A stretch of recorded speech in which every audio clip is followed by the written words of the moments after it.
What is I, you, me, identity, persona?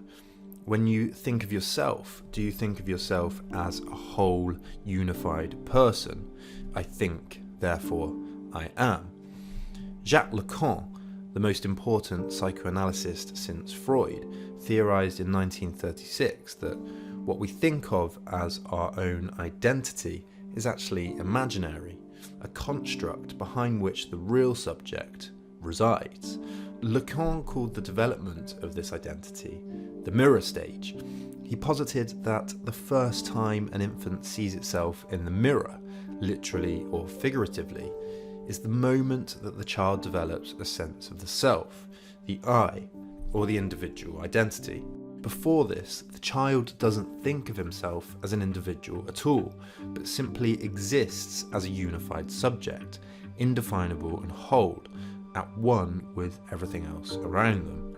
In this sense, the authenticity and reality of being a whole subject is lost when the child first understands itself as having an identity. This is what causes the split between what Freud called the id, or the unconscious self, the subject, and the ego, the formation of a self that we think of as an I. In doing this, the I becomes another.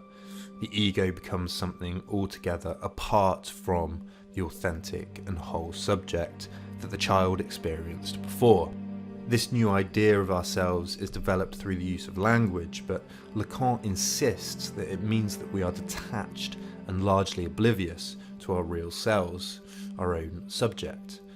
When infants start to develop this new identity, the ego can be ordered in a way that helps the person make sense of themselves and can protect them against the inconsistencies and raw desires that the internal subject, unconscious or id, experiences. This dual relationship between the subject as a whole and what the child learns to perceive as an identity is a relationship between the imaginary and the real.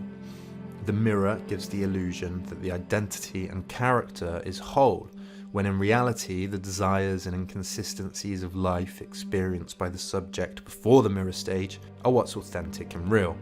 For Lacan, psychoanalysis was about helping the patient recover and become more in touch with the authentic self. The ego does a good job of repressing or organising a necessary identity that tries to make sense of and live in the world, and this can usually be understood through the language that we use. For example, when we say to someone on a Monday, "I'm still recovering from the weekend," are we always telling them that because we think they'll want to know? Or is it because we want them to know why we're tired and not our normal selves? Or want them to know that we have an outgoing social life? Or, even if it is simple small talk, is it because this is an accepted line of conversation? It's polite. How often do you genuinely want to give someone that information because you think they'll want it?